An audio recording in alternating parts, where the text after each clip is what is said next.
qu'on a une culture, nous, françaises, de la punition. Et on pense que c'est normal. Pourquoi est-ce qu'on exclut un enfant de l'école ? Parce qu'il est différent. Des outils comme l'intelligence artificielle, elles posent pas réellement de nouvelles questions. Elles posent d'anciennes questions auxquelles on n'a pas répondu depuis longtemps. Comme Maria Montessori le disait, l'éducation est la plus belle arme de paix. Michel Onfray a cette phrase que j'aime beaucoup, il dit « Tous les enfants sont des philosophes et certains adultes le demeurent ». Nos enfants deviennent comme nous les voyons, nos enfants deviennent comme ils nous voient. Prenons le temps de réfléchir à ce qu'on veut pour demain. Bienvenue sur le podcast Les Adultes de demain. Je m'appelle Stéphanie Descleb, je suis entrepreneur et surtout une actrice engagée pour l'enfance. Dans ce podcast, je donne la voix à celles et ceux qui changent le monde grâce à l'éducation. Pour en savoir plus sur mes dernières actualités, rendez-vous sur le compte Insta @lesadultesdedemain ou sur mon compte perso LinkedIn.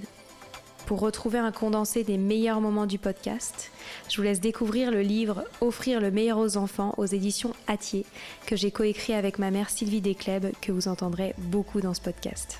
Allez, je laisse place à un nouvel épisode. L'écriture est un puissant allié pour faire changer notre culture de l'éducation, encore si violente, patriarcale ou si peu centrée sur les besoins de l'enfant. J'ai retrouvé Noémie Fachan avec son grand sourire et son engagement chevillé au corps pour parler des plus grands défis de l'éducation, dans le cadre de la sortie de son nouveau roman graphique. Noémie a créé le célèbre personnage de Maedusa, une gorgone bien différente de celle que l'on connaît dans la mythologie sous le nom de Méduse. Engagée pour changer le monde et plus particulièrement les dérives non inclusives de notre société, nous avons discuté avec Noémie des nombreux biais qu'il existe autour de l'éducation et de la puissance des mots et des images pour véhiculer des messages différents autour de la famille et des enfants. Je vous souhaite une bonne écoute. Bonjour Noémie. Bonjour. Comment ça va ? Ça va très bien et toi ? Écoute, je vais très bien. Je suis ravie de t'attraper aujourd'hui en pleine semaine de promo à Paris puisque tu es actuellement lyonnaise, puisque tu viens de sortir ton nouveau livre, ton nouveau roman graphique qui s'intitule « Éduquer, défis du monde d'aujourd'hui » et si élever un enfant, c'était aussi s'élever soi-même. C'est ça. Aux éditions Hatier. On retrouve le personnage principal de Maedusa, une gorgone qui a fait notamment ta renommée sur les réseaux sociaux et on y reviendra. Mais comme je viens de le préciser, dans le titre, tu parles d'éducation et toi-même, tu te poses la question si tu souhaites avoir des enfants ou pas. Est-ce que tu dirais que ce livre, tu l'as aussi écrit pour servir ton cheminement personnel ? Ah oui, alors complètement.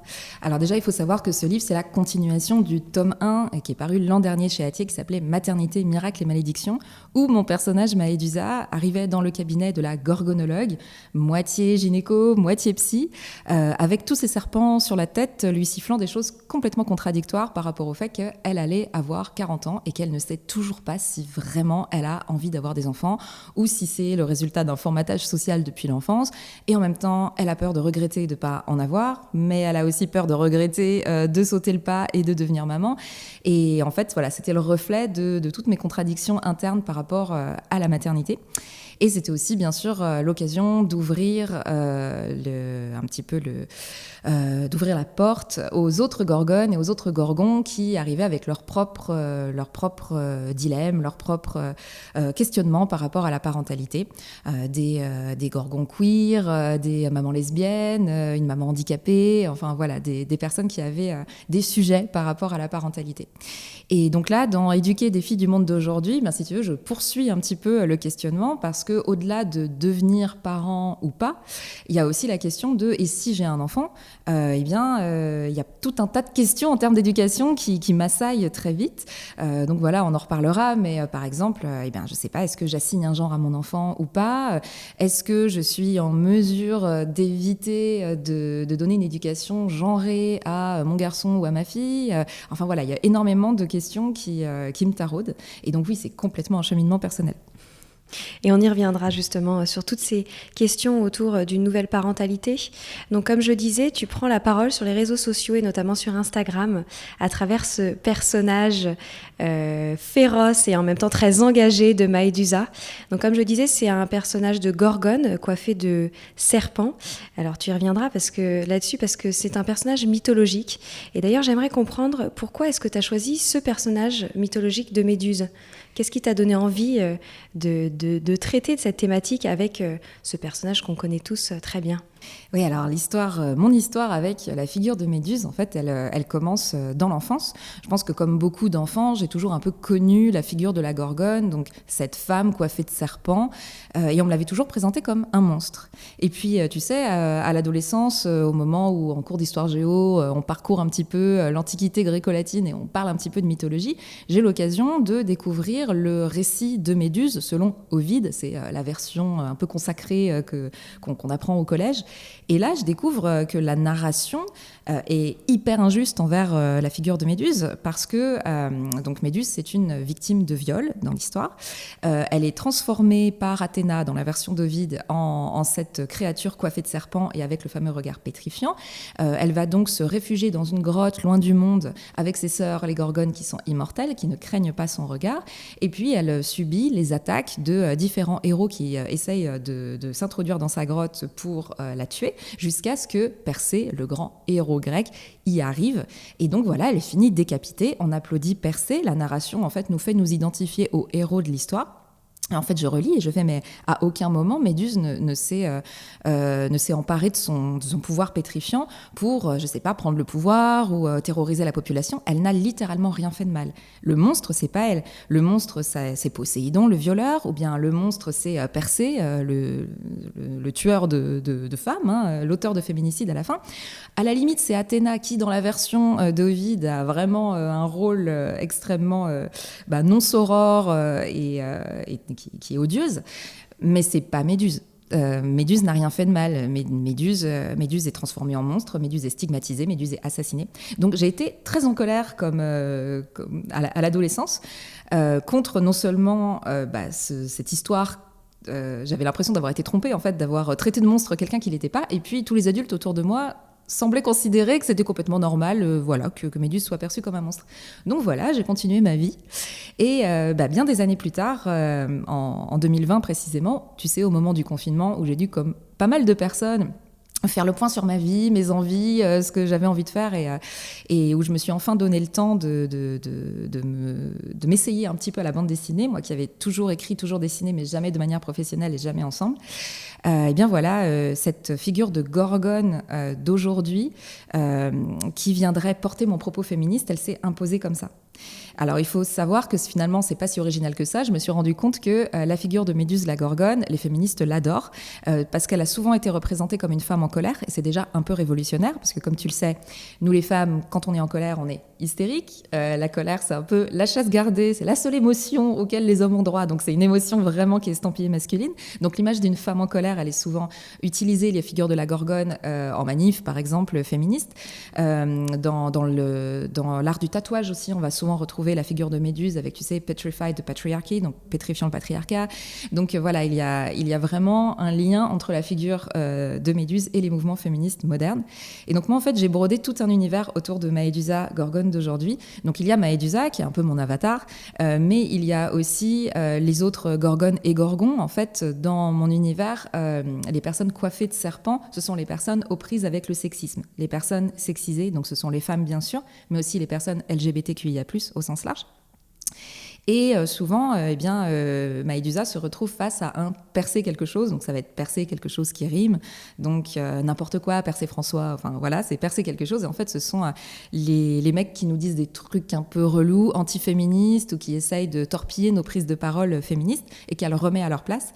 Et de l'autre côté, les hommes qui sont plutôt nos alliés, qui sont ouverts à nos discours féministes, je leur dessine souvent l'œil de la Gorgone, le symbole de Méduse, sur le t-shirt, sur le polo, enfin voilà, pour signaler qu'ils ont les yeux ouverts sur notre situation et qu'ils ne se rangent pas dans le camp des Persées, ils se rangent plutôt dans le camp des Gorgones et des Gorgons. Et j'ai l'impression que cet univers a quand même emballé très vite beaucoup de monde, oui. Parce que ta communauté, elle a grandi très vite et elle est impressionnante. Qu'est-ce qui, selon toi, explique ce succès très rapide ?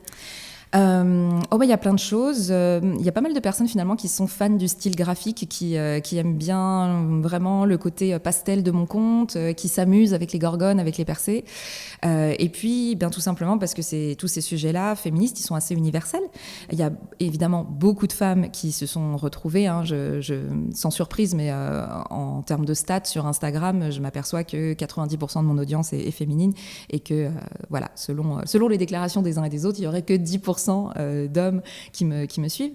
Mais voilà, les sujets portés par Maëdusa, c'est à la fois les violences. Moi, j'ai été exposée à des violences sexistes et sexuelles à de nombreuses reprises dans mon parcours de vie. J'ai aussi connu le sexisme ordinaire, notamment professionnel, par exemple. C'est aussi la raison pour laquelle aujourd'hui j'interviens en entreprise. Je fais de la sensibilisation au sexisme pour différents publics, notamment des publics professionnels. Et en fait, ces sujets-là, eh bien, ils sont complètement dans l'air du temps parce qu'on a beau progresser d'une certaine façon vers plus d'inclusivité, eh bien, on fait aussi des pas en arrière dans d'autres domaines, dans d'autres façons. Donc, il faut continuer en fait à en parler, il faut continuer à montrer que c'est injuste et en utilisant les mots d'aujourd'hui, les situations d'aujourd'hui. C'est sûr que le sexisme à l'ère des réseaux sociaux, c'est pas tout à fait le sexisme que moi j'ai connu dans l'adolescence, alors que ça n'existait pas. Et dans 20 ans, ce ne sera pas le sexisme non plus. Donc il faut aussi s'adapter à l'ère du temps et en parler. Donc ouais, j'ai été très très contente de voir affluer de plus en plus de Gorgones et de Gorgons jusqu'à dépasser les fameux 100 000 abonnés. Et c'est une super communauté. Comme on le disait en introduction, tu as écrit ce roman graphique éduqué Défis du monde d'aujourd'hui. Et il est organisé en plusieurs parties. Il est d'ailleurs extrêmement fourni. D'abord des portraits de Gorgones en feu, des relectures des grands classiques de la littérature et des pauses de réflexion sur la société. Et Maëdusa y joue le rôle d'une bibliothécaire qui décrypte certains grands enjeux de l'éducation. Pourquoi c'était important dans ce livre de réfléchir à l'éducation et la parentalité sous un prisme engagé et féministe ? Bon, alors tout simplement déjà parce que moi, depuis que j'ai chaussé les lunettes du féminisme, je ne fais que ça, de porter un regard féministe sur à peu près tout. Et alors, pour le côté bibliothécaire, c'était mon premier job étudiant. J'ai été vacataire en bibliothèque et je me suis rendu compte finalement de l'importance que pouvait avoir une personne qui travaille au milieu des livres. J'ai vu affluer beaucoup de personnes qui avaient des questions existentielles. Finalement, je cherche un livre pour résoudre, pour trouver une solution à mes problèmes dans mon couple. Je cherche un livre pour m'accompagner parce que je viens d'avoir un cancer. Je viens d'apprendre que j'ai un cancer. Je cherche un livre parce que je traverse un deuil et que voilà. Et finalement, c'est incroyable comment on se tourne beaucoup vers les livres pour trouver des solutions. Et c'est à la fois je pense, un très bon réflexe, et en même temps, c'est forcément limité, évidemment. Il n'y a pas de livre magique qui peut régler nos problèmes ou nous montrer la voie à suivre. Donc voilà, j'ai trouvé que comme fil rouge, la Gorgonothèque municipale, c'était pas mal. Et comme ça, eh bien voilà, les Gorgons, les Gorgones, parents et enfants, se rendent à la Gorgonothèque municipale, cherchent des livres et Maëdusa peut les orienter ou parfois justement leur dire il n'y a pas vraiment de livre qui parle de ça et qui pourrait vous donner cette solution-là. Il va falloir écrire votre propre livre sur le sujet finalement. Et donc voilà, oui, porter un regard féministe sur ces questions-là, je pense que c'est intéressant, et c'est aussi intéressant du fait que moi-même, j'ai pas d'enfant. Donc je me pose la question, encore une fois, à l'aube de mes 40 ans, si je vais me lancer dans l'aventure de la parentalité ou pas. Si je peux me lancer dans l'aventure de la parentalité ou pas, c'est pas non plus donné. Mais de toute façon, je trouve que ces questions-là, elles concernent absolument tout le monde. C'est un petit peu le message aussi dans le premier tome, Maternité, miracle et malédiction, c'est qu'on n'est pas tous parents au sens de père et mère, mais on est tous parents au sens de parenté. Voilà, moi je me sens pas étrangère au destin des enfants d'aujourd'hui.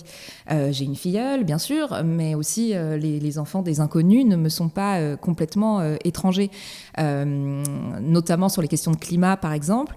Je pense que je suis probablement plus impliquée en tant que personne qui n'est pas d'enfant que manifestement beaucoup de personnes qui ont des enfants et qui ferment les yeux sur leur destinée à court terme puisque c'est dans les décennies qui viennent que les choses risquent de basculer très très très sévèrement. Donc voilà, cette idée de parenté au-delà du lien biologique, au-delà d'être en charge d'enfants ou pas, eh bien c'était vraiment le départ de ces deux bouquins chez Hatier. D'ailleurs, je me demandais en lisant le livre, quand tu l'as écrit, selon toi, à qui il s'adresse ? Est-ce qu'il s'adresse essentiellement aux parents ? Est-ce qu'ils doivent aussi le lire avec leurs enfants, avec leurs ados ? Eh bien écoute, ça arrive déjà depuis que le livre est sorti cette semaine. Les abonnés m'envoient des photos de leurs enfants qui ont la BD sur les genoux. Et donc oui, c'est assez intergénérationnel. Comme beaucoup d'œuvres, on peut porter un regard d'adulte, un regard d'enfant sur cette bande dessinée. Il y a des mamans qui le lisent avec leurs filles en changeant un petit peu le vocabulaire parfois. Voilà, il y a des garçons qui ont emporté le bouquin en vacances. Donc je pense que finalement, c'est un livre qui peut être mis dans des mains de tout âge. Évidemment, j'aurais tendance à dire que les personnes qui ont déjà une sensibilité féministe vont particulièrement se retrouver dans ces questions-là. Ils seront les moins déboussolés, mais sur le tome 1, tu vois, c'est pareil. J'avais des retours comme ça j'ai filé la BD à ma mère qui l'a lu dans le train, et en sortant du train, elle m'a envoyé un SMS me disant en fait aujourd'hui je sais qu'un homme transgenre peut être enceint. J'avais jamais réfléchi à ça. Voilà. Donc même des personnes qui sont loin de nos milieux militants et qui ne se posent pas forcément des questions d'ordre politique et militantes peuvent parfaitement se retrouver. C'est un livre qui est très quotidien et qui fait écho à des situations tout à fait banales. Il y a aussi un certain nombre de situations qui sont inspirées de mon parcours en tant qu'enfant. Par exemple, dans le livre, il y a un chapitre où il y a une petite fille et un petit garçon qui, au CP, se nouent d'amitié dans la cour de récré, et en fait se rendent compte que les grandes CM2 repèrent les garçons et les filles qu'ils étiquettent comme des amoureux, que ce soit entre guillemets le cas ou pas, et en fait ils les enferment dans les toilettes des garçons avec cette idée complètement absurde qu'ils vont faire des trucs dégueulasses ensemble dans une cabine des toilettes, et puis ensuite le stigmate reste, c'est-à-dire que la fille elle est sale parce qu'elle a fait des trucs dans les toilettes des garçons, et le garçon il est nul parce qu'il n'a pas su se défendre. Et donc, finalement, la petite fille et le petit garçon cessent d'être amis parce qu'ils comprennent que leur amitié est non seulement romantisée immédiatement, mais en plus que c'est dangereux d'être ami avec une fille ou un garçon. Et en fait, moi, c'est une situation que j'ai vécue et qui, avec mon regard d'adulte, pose énormément de questions sur la façon dont on va surromantiser les rapports garçon-fille dès un âge absolument absurde. Et qu'à côté, par exemple, on fait absolument pas ça de petits garçons qui jouent ensemble. On va pas dire « Ah là là, le petit couple, ils sont trop mignons », parce que tout le monde va nous regarder en disant « Mais quoi, vous pouvez pas projeter de la romance gay sur des enfants aussi jeunes ?» Par contre, hétéro, il n'y a pas de problème, quoi. On le fait. Donc ça montre un petit peu l'absurdité de tout ça. Donc voilà, revisiter un peu des séquences de mon enfance aussi avec un œil d'adulte et avec un œil de féministe, je trouve ça très instructif. Ouais. D'ailleurs, moi, il y a une situation qui m'a beaucoup parlé. C'est la situation où les parents ne cessent de demander à leurs filles de faire attention. Et oui. Beaucoup plus qu'à leurs garçons. Tout à fait. C'est ça. Je me dis aujourd'hui, si j'ai une fille, je pense que, étant consciente des violences de ce monde, je vais faire comme tous les parents du monde, c'est-à-dire que je vais la supplier de faire attention. De faire attention, surtout quand elle commence à grandir, qu'elle sort, qu'elle n'est plus là sous la houlette, qu'elle n'est plus dans le foyer. Je ne vois pas aujourd'hui comment on peut faire autrement. Mais je sais aussi, comme toi, qu'en tant que personne perçue comme femme, j'ai porté cette charge de devoir, moi, faire attention. Donc faire attention à la violence masculine, faire attention à ne pas être agressée, devoir être en vigilance constante.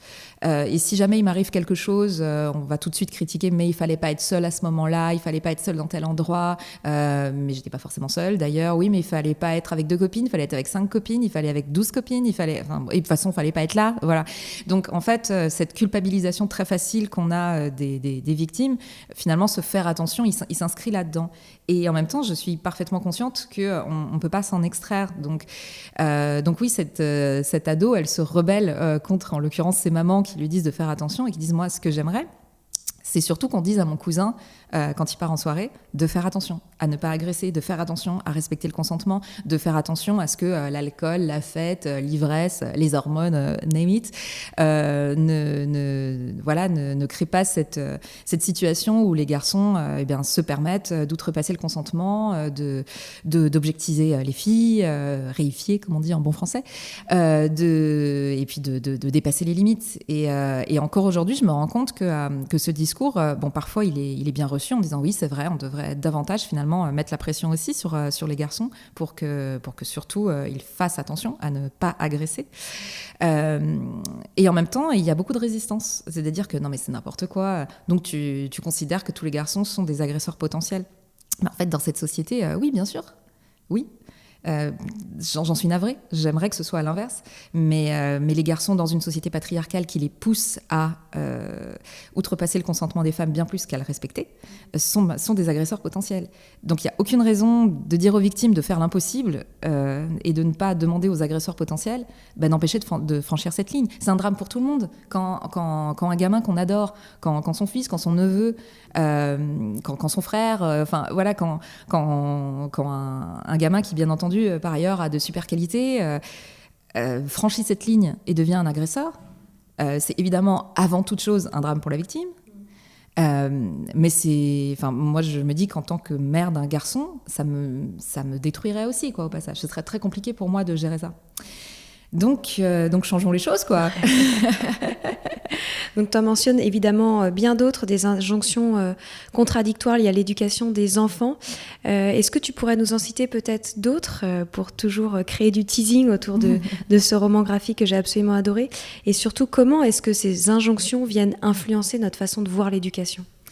Oui, alors par exemple, ce qui me vient en tête en premier, il y a un chapitre sur une maman des quartiers populaires qui est souvent dehors dans l'espace public avec ses enfants pour des raisons qu'on peut très bien comprendre. L'appartement, il est très petit, donc en été, on passe des journées entières au parc, on passe des journées entières à la piscine, on passe des journées entières à la mer si on peut se payer le ticket de bus, on passe des journées entières dehors parce qu'à l'intérieur, il fait très chaud, c'est trop petit, c'est pas possible. Donc sur une journée entière, quand on n'a pas les moyens de s'offrir des vacances dans une villa avec piscine où les enfants pourront crier, sauter, se dépenser sans gêner personne, et il y a forcément un moment dans la journée où les enfants, ils font des caprices ou bien ils sont agités, ils sont en demande constante d'attention et donc ils sont bruyants et ils prennent de l'espace et il faut les canaliser et parfois au bout d'une journée, la maman en question, elle n'a pas forcément l'énergie de canaliser parfaitement celle de ses enfants. Et donc forcément, elle a le double jugement parce qu'à la fois on est dans une société où on tolère les enfants, mais s'ils sont sages comme des images, dès qu'ils commencent à prendre trop de place, je pense que tous les parents le savent à quel point c'est gênant de devoir calmer son enfant, de devoir l'occuper pour que surtout à aucun moment il n'embête personne. Le pire étant dans le train. Le pire étant dans le train, voilà. Et de l'autre côté, si elle pète un peu les plombs, si elle lève la voix, si elle commence à crier parce qu'elle est débordée et parce qu'il faut rétablir le calme et reprendre le contrôle, elle va être jugée aussi. Non seulement parce qu'on juge très facilement les parents et particulièrement les mères dans cette société, mais qui plus est, une maman précaire, racisée, c'est sûr qu'elle subit un jugement encore plus accru et immédiat. Et en fait, je suis comme tout le monde. Je suis dans le train, je vois arriver une famille avec beaucoup d'enfants, beaucoup d'agitation. Je suis comme tout le monde, j'ai ce réflexe de me dire « Ah, ça va être 3 heures fatigantes ». Mais on serait dans une société qui va bien. Je me rendrais compte que si je suis aussi allergique au bruit des enfants, c'est pas un bruit de marteau-piqueur, je veux dire, ce sont des êtres humains qui grandissent, c'est aussi parce que je suis crevée à cause du boulot, c'est parce que j'en peux plus, parce que j'ai dû me lever tôt le matin pour prendre ce fichu train, etc. Donc, normalement, dans une société qui va bien, on pourrait se dire, on est plein d'adultes dans ce wagon, on va un peu tour à tour occuper les enfants, et puis ça va bien se passer, en fait. Et comme on est dans une société hyper individualiste, où on a un modèle occidental, où ce sont les parents qui s'occupent des enfants et absolument personne d'autre, et où il y a tellement de violence par ailleurs qui pèse sur les enfants qu'on comprend très bien que les parents soient méfiants aussi de ne pas, on va pas confier des enfants à n'importe qui parce qu'il pourrait se passer littéralement n'importe quoi. Donc voilà. Donc finalement cette situation n'est presque pas possible et donc on se retrouve à faire subir aux familles un jugement. Et des enfants sont parfois bruyants, ce sont des enfants vivants. Donc voilà, c'était un chapitre pour être en solidarité avec les familles. Et évidemment, tout en prenant en compte le fait que les situations sont toujours complexes. Je suis en couple avec une personne neuroatypique qui a beaucoup de mal avec la stridence, qui se retrouve en situation extrêmement crispée quand il y a du bruit autour de lui. Je trouve que ce serait normal que dans le dit train, il y ait aussi une possibilité pour les personnes qui ne sont pas simplement fatiguées par le bruit, mais qui vraiment ont une neuroatypie qui fait que c'est pas possible, que ça va vraiment avoir une influence sur leur santé, de pouvoir aussi avoir un endroit où se réfugier qui soit véritablement calme et pas calme avec des gens qui parlent au téléphone et tout, véritablement calme pour eux aussi. Donc oui, tout est compliqué, tout demande des aménagements pour les familles, des aménagements pour les personnes handicapées et neuroatypiques ou malades ou dans des situations compliquées. Mais par contre, éviter ces situations de jugement à tout prix, c'est mauvais pour tout le monde. Tu parles aussi beaucoup évidemment des préjugés sexistes, de la répartition de la charge parentale, de l'héroïsation du rôle de père, ça on pourrait en parler aussi longtemps. Est-ce que tu penses que tu as été exhaustive sur l'ensemble des biais et des préjugés que l'on perpétue à travers l'éducation? Oh, du tout. Non, je crois qu'il y a encore des trillions de choses à dire. Bien entendu, il a fallu faire des choix dans cette bande dessinée et parler des choses qui me révoltaient le plus ou sur lesquelles j'avais envie de passer vraiment un message très fort de solidarité, d'inclusivité. Mais il y a énormément de choses qu'il faudrait aborder. Mais ce qui est intéressant aussi, c'est que quand on sort une BD, on va aux rencontres du public et là, on reçoit beaucoup de témoignages et je commence déjà à avoir des regards différents sur les situations.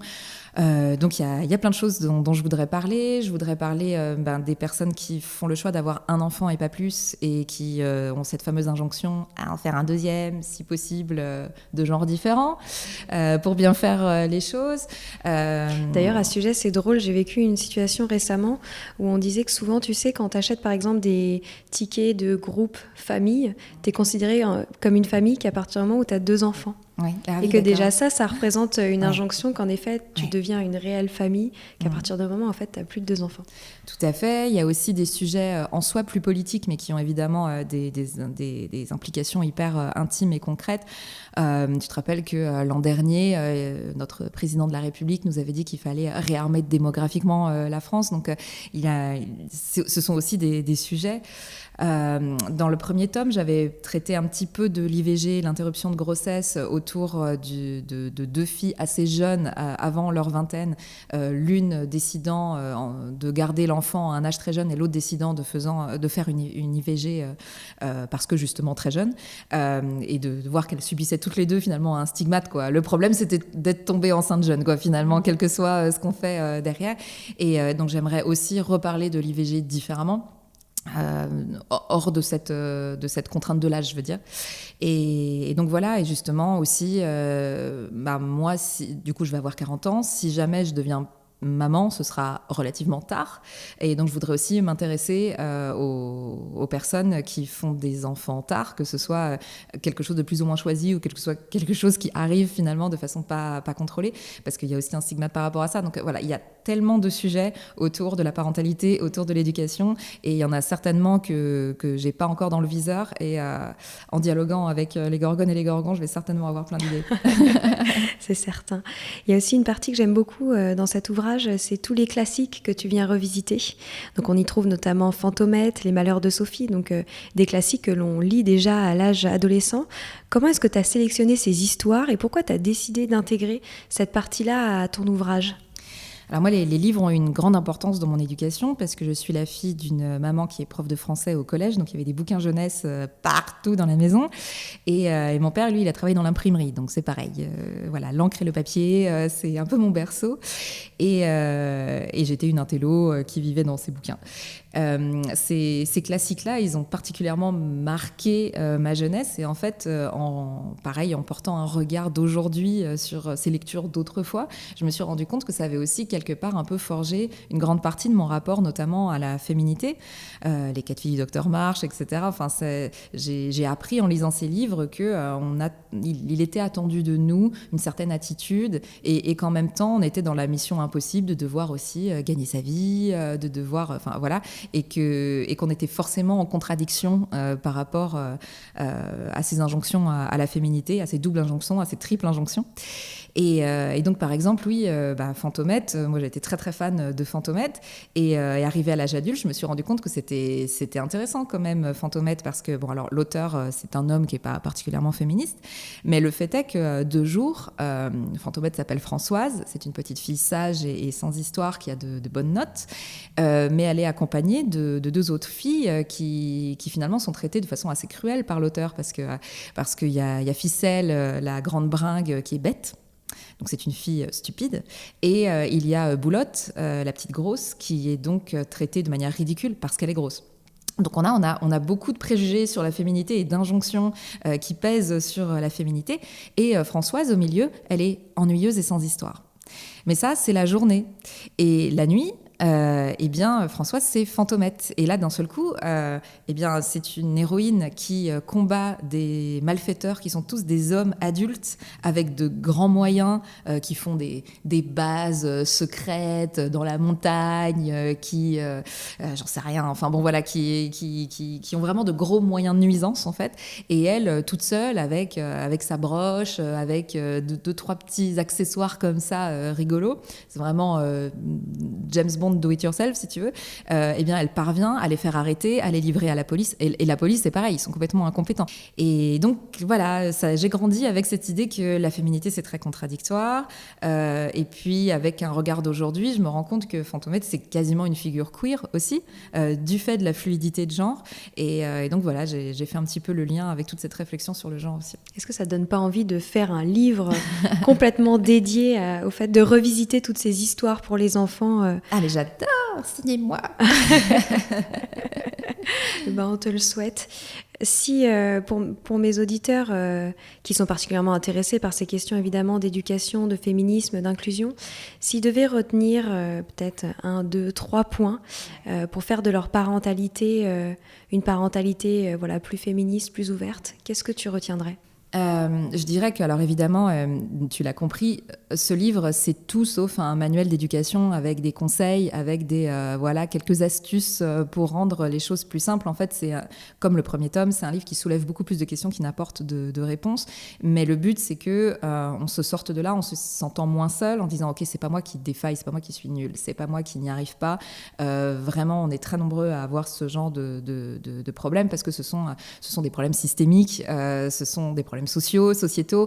Et donc voilà, le point peut-être que je pourrais apporter, c'est, je sais que c'est pas facile, on est dans une société qui est très individualiste et qui souvent nous met dans une situation de devoir trouver seul des réponses par le développement personnel, le coaching, des mesures à mettre en place dans sa famille pour que les choses se passent mieux. Alors bien sûr, il y a plein de choses à faire, allez-y, je n'ai rien contre le développement personnel, faites ce que vous voulez, mais c'est forcément limité. Ce que je voudrais faire passer maintenant, c'est, même si on a peur du mot, il faut politiser l'enfance, il faut politiser l'éducation, dans le sens avoir un regard politique sur ces questions-là. Je donne un exemple concret. Dans le livre, il y a le chapitre d'une maman qui a une petite fille qui est en surpoids. Et en fait, elle est coincée, cette maman, parce qu'elle se rend bien compte que sa gamine se replie un petit peu sur elle-même à cause des injonctions à la minceur. Elle va probablement être exposée à des violences grossophobes, à du harcèlement, à des moqueries, etc. Donc évidemment, un premier réflexe de maman serait de se dire « Je veux absolument éviter que ma fille se retrouve dans cette situation. Il faut qu'elle soit mince à tout prix. Il faut que je prenne en charge son alimentation, le sport, etc. etc. Parce que je veux la protéger. Je veux la protéger de la grossophobie. Et ma seule option, c'est qu'elle soit mince. » Donc. Et de l'autre côté, on sait aujourd'hui, c'est ultra documenté par la médecine, par la psychiatrie, par la psychanalyse, la psychothérapie, ce que vous voulez, qu'avoir une attitude contrôlante sur l'alimentation et sur l'exercice, ça a quand même plus de risques d'ouvrir la voie aux troubles du comportement alimentaire, au dérèglement du métabolisme et à une estime de soi ruinée pour très très longtemps, qu'autre chose. Donc c'est pas une solution en fait. La minceur à tout prix n'a jamais été une solution. J'ai jamais rencontré une seule femme arrivée à l'âge adulte qui dit heureusement que j'ai été abonnée au régime toute ma vie. C'est complètement le contraire. Et donc finalement, on est coincé. À titre individuel, cette maman, elle a pas de solution. La seule solution, c'est que collectivement, il faut qu'on lutte contre la grossophobie. Ce n'est pas normal qu'encore aujourd'hui, que de génération en génération, les enfants qui sont en surpoids, qui sont au-dessus de cette fameuse courbe de poids, se retrouvent harcelés, se retrouvent moqués, se retrouvent dans des situations où le monde et eux-mêmes finissent par mettre leur santé en danger, santé mentale, santé physique. Je suis quelqu'un qui a été en lutte avec son poids toute sa vie. Je suis la fille d'une femme qui a été en lutte avec son poids toute sa vie, qui est même la fille d'une femme qui a été en lutte avec son poids toute sa vie. C'est très difficile de ne pas reproduire ces schémas-là, même quand on n'a pas envie de les reproduire. Et à titre individuel, on va forcément les reproduire d'une manière ou d'une autre. Par contre, collectivement, on peut lutter contre la grossophobie. Donc voilà, politisons tous ces sujets-là. militons, même si c'est pas forcément en manif, même si c'est pas forcément en assaut, mais intéressons-nous à des livres militants, à des livres féministes, à des livres qui ont ce regard politique, à des contenus qui ont ce regard politique. Parlons-en aussi avec les autres parents, avec les non-parents, avec les adultes, mais acceptons de cette dimension politique de l'intime afin de réellement adresser les problèmes et de pas mettre des pansements individuels sur des choses qui nous échappent de toute façon, en fait. Voilà. Ça me fait penser à cette expérience que j'ai vécue. Moi, j'ai un garçon qui a 1 an et demi. Et depuis qu'il est né, on m'embête sur sa courbe de poids. Mais depuis qu'il est né, parce qu'il est trop mince. Et c'est dingue parce que je me rends compte quand tu racontes cette histoire que parfois j'ai pu me dire tiens, il faut peut-être que je fasse en sorte qu'il mange plus parce qu'on m'a dit qu'il fallait plus qu'il sente dans la courbe des poids, sachant qu'il n'y a aucun risque, tu vois, réellement de santé. C'est vraiment juste, il faut bien qu'il coche toutes les cases. Et je me dis, c'est dingue parce que déjà, à l'âge bébé, on peut déjà, tu vois, mettre en place dans notre éducation ce type de pansements, comme tu le disais, et qui peuvent être après, en effet, très délétères pour le développement de nos enfants. On va bientôt se quitter. Alors, j'ai une question rituelle dans le podcast. Comme tu sais, il s'appelle Les adultes de demain. Qu'est-ce que tu souhaiterais aux enfants d'aujourd'hui, les futurs adultes de demain ?